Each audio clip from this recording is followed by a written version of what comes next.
Un tiempo con Dios para meditar todo el día. ¿Debo orar por todo el mundo? Y leemos en el Evangelio de Juan, en el capítulo 17, versículo 9.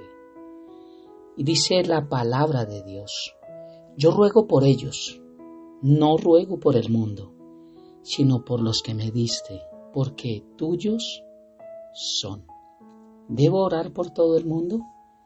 Este es un tiempo con Dios para meditar todo el día con respecto a una pregunta que ya me habían hecho hace tiempo. Y cuando predico, cuando enseño, doy nombres de personas que están blasfemando el nombre del Señor. Doy nombres directos de personas que apostatan de la fe. Doy nombres directos de personas que se dicen ser pastores y no lo son.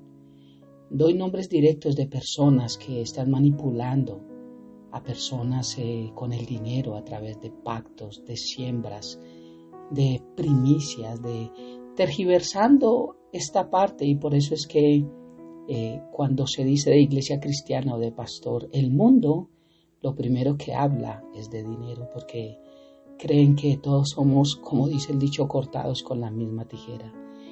Yo quiero dejar en tu corazón, y si quieres compartir este devocional con alguien que ha juzgado lo mismo, lo puedes hacer, para dejar en claro que no todos los que están en un púlpito y tienen una iglesia son pastores. Un pastor es llamado por Dios directamente. Dios llama, prepara y envía. Es llamado por Dios directamente. Después, su mismo pastor en la iglesia local, después de años de servicio y de ver su conducta y de ver su testimonio, lo nombra pastor porque entiende que Dios lo llamó. Y cuando eso sucede, aún tiene contacto con su pastor porque le rinde cuentas a un pastor. Y es la forma en la que Dios llama pastores. Primero los llama personalmente, después confirma su llamado con su pastor. Un pastor debe tener un pastor a quien rendirle cuentas. Y tercero, debe ser de testimonio ante la iglesia.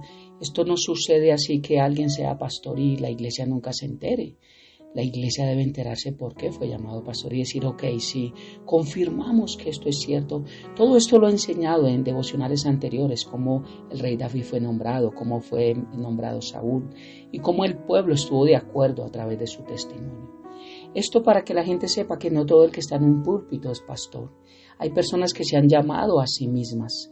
Hay personas que solamente tomaron un curso teológico y se dicen ser pastores, pero nadie los nombró, no les rinden cuentas a nadie.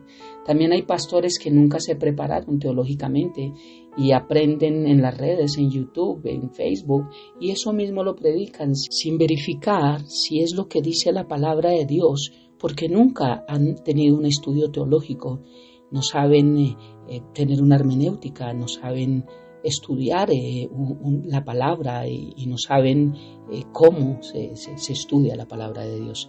Entonces confunden Génesis con Apocalipsis y de ahí sacan un poco de sandeces y eso es lo que llega a la gente. Eso es lo primero que quiero que entendamos, que no todos son pastores. Segundo, que también hay pastores honestos y correctos, poco reconocidos, porque son los que llegan al lugar donde estos muy conocidos no quieren llegar. Y no todas las iglesias están para trasquilar a las lanas, a las ovejas, quitándoles la lana y sin preocuparse de la oveja, sino solamente de la lana. Esto es importante, pero para continuar con, debo orar por todo el mundo, recordando lo que estaba diciendo al inicio, de cómo he sido juzgado por dar nombres de estos falsos maestros, falsos profetas y falsos pastores. He sido juzgado por algunas personas y las personas me han dicho o me han mandado decir, ¿es que acaso él ora por ellos? Bien, esta es la respuesta. ¿Debo orar por ellos? La respuesta es no. La palabra de Dios no me enseña que ore por todo el mundo. La palabra de Dios enseña de tal manera, amó Dios al mundo que ha dado a su Hijo unigénito. Esta palabra, el mundo, para todos los estudiosos y teólogos, saben que no es todo el mundo, es las personas de todo el mundo. Porque Dios no murió por todo el mundo, sino todo el mundo sería salvo.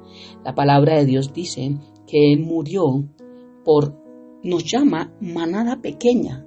De hecho dice que va a separar el trigo de la cizaña, los justos de los malos. Dios no murió por todos, porque Dios sabía y sabe que todo el mundo no le iba a aceptar como Señor y Salvador. Pero murió por todos los de todo el mundo, colombianos, mexicanos, italianos, franceses, chinos, judíos, por todos los que le iban a aceptar. El Señor dice, yo ruego por ellos, no ruego por el mundo, sino por los que me diste. ¿Cuáles fue los que me diste? Efesios 5:25 nos muestra quiénes me diste. Y dice la palabra de Dios, maridos, amad a vuestras mujeres, así como Cristo amó a la iglesia y se entregó a sí mismo por ella. ¿De quién está hablando que amó? ¿A la iglesia? ¿A los que han aceptado a Cristo Jesús como Señor y Salvador?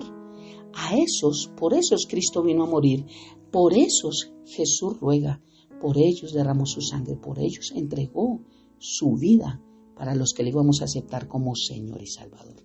¿Debo orar por todo el mundo? No.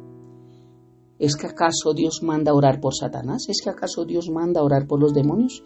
¿Es que acaso toda esta mano de predicadores que saben que están haciendo mal y les importa, debo orar por ellos? Ellos saben que están haciendo mal. La respuesta es no, yo debo orar por gente necesitada. El Señor dijo que no venía por los sanos, sino venía era por los enfermos. Oramos por todos los que vivimos enfermos en el pecado, para que conozcan la verdad y la verdad los haga libres. Yo no sé quiénes van a aceptar la verdad, por eso le predico a todos. Pero cuando veo necedad en el corazón de alguien, y cuando veo terquedad, y cuando veo que se burlan, y cuando veo que hacen chistes, y cuando veo que les importa las cosas del Señor, que no hay respeto, yo no oro por ellos. No sé si tú lo haces, pero hoy te invito a que no pierdas tu tiempo. Ora por lo más importante. Hay muchas cosas por las cuales orar. Y no tenemos que perder el tiempo en personas que pisotean la sangre del Señor.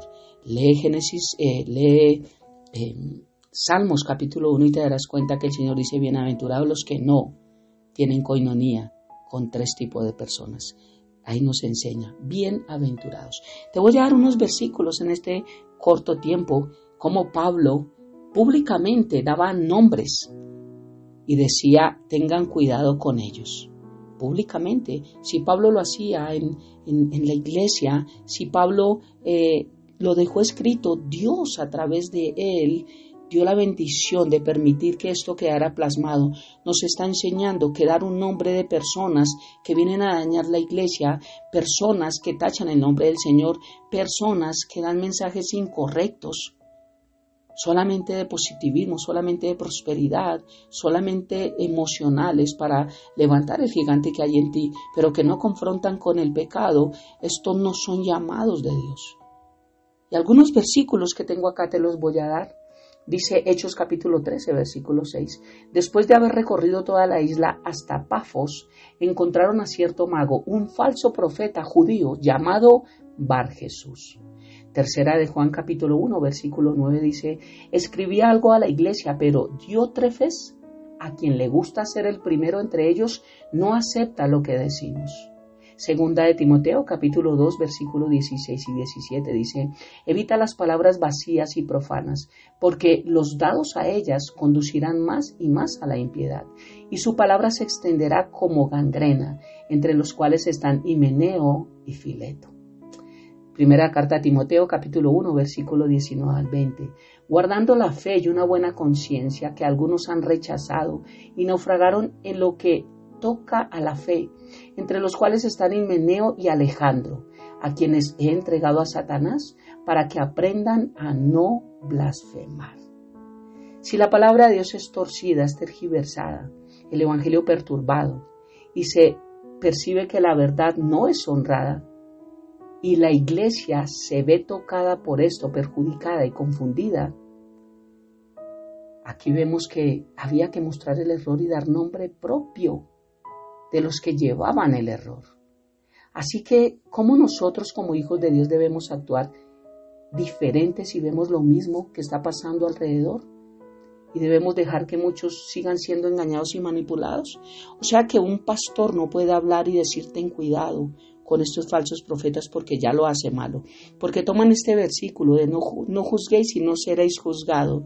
Oye, esto es otro contexto y después lo enseñaré. Porque Dios sí nos manda a juzgar la doctrina. Nos manda a juzgar lo que enseña una persona. No a la persona, pero sí lo que se enseña. Porque si no puedo juzgar nada, entonces debo recibir todo lo que me enseñan. ¿Puedo creer que la verdad es relativa y no absoluta? No. Te voy a dar otro versículo para terminar, donde Dios, aún en el Antiguo Testamento, le dijo al profeta Jeremías: no ores por el pueblo de Israel. Capítulo 7, versículo 16 dice: tú pues no ores por este pueblo, ni levantes por ellos clamor ni oración, ni me ruegues, porque no te oiré. ¿No ves lo que estos hacen en las ciudades de Judá y en las calles de Jerusalén? Y Dios empieza a relatar lo que están haciendo. Dice: por eso no ores por ellos, porque no los voy a escuchar. No me digas que debo orar por todo el mundo. No me digas que como pastor estoy cohibido de dar nombres propios y de mostrar cuántos engañadores, cuántos burladores y cuántos llenos de ganancias deshonestas están manipulando la palabra a su acomodo y no están predicando la verdad. Y cuántas iglesias están llenas de personas manipuladas que van directamente al infierno porque no se les está hablando de su pecado, sino se les está hablando de prosperidad, de cómo descubrir el gigante que hay en él, de los 7 pasos para la prosperidad. Descubre en 5 pasos el gozo, pero no te están confrontando con el pecado. Y no te están llevando a que tengamos una vida eterna, una vida consagrada a Dios. Eso, si es malo, lo seguiré haciendo, porque seguiré confrontando el pecado y seguiré dando nombres propios para que los que Dios me dio puedan ser guardados y los que no lo quieran hacer. Pero si tú eres uno que tiene relación con Dios, tú sabes cuál es la verdad y sabes quién predica lo que es cierto y quién no. ¿Debo orar por todo el mundo? Definitivamente no. Oro por los que realmente reconocen que son pecadores, que necesitamos a Cristo todos los días y que en medio de nuestros errores agachamos nuestra cara y con un corazón contrito y humillado decimos: Señor, heme aquí, perdóname. Y que tu misericordia y tu gracia me abracen y ayúdame, Dios, a levantarme y a cada vez ser mejor para ti, Señor. Ayúdame a servirte y a hacerlo mejor para lograr una sonrisa en tu corazón. Oremos. Padre eterno de gloria, gracias por esta hermosa mañana. Gracias por este mensaje que sé que no es de agrado para muchos, porque es más crítica para ellos. Pero lo hago, Señor, sin temor a ser rechazado, sin temor a ser criticado, porque si a ti te criticaron que dijiste la verdad, a mí que me preocupa que lo hagan. No oro por todo el mundo, Dios. Y todo el que yo vea, Señor, aún que está diciendo sandeces que no son, lo seguiré diciendo públicamente, Padre, porque prefiero honrarte a ti que agradar a personas para que sientan que soy el pastor perfecto. Prefiero ser el pastor imperfecto, pero señalar y mostrar a cada persona que quiere burlarse de ti, Señor, mostrando lo que no es de tu iglesia. Gracias, Padre, por tu discernimiento y gracias por tu palabra que es la verdad, Señor. Te amamos, te bendecimos y dejamos este hermoso tiempo en tus manos, habiendo orado a ti, Padre, en el nombre de Jesús y bajo el poder de tu Santo Espíritu. Amén y amén. Un abrazo gigante para todos.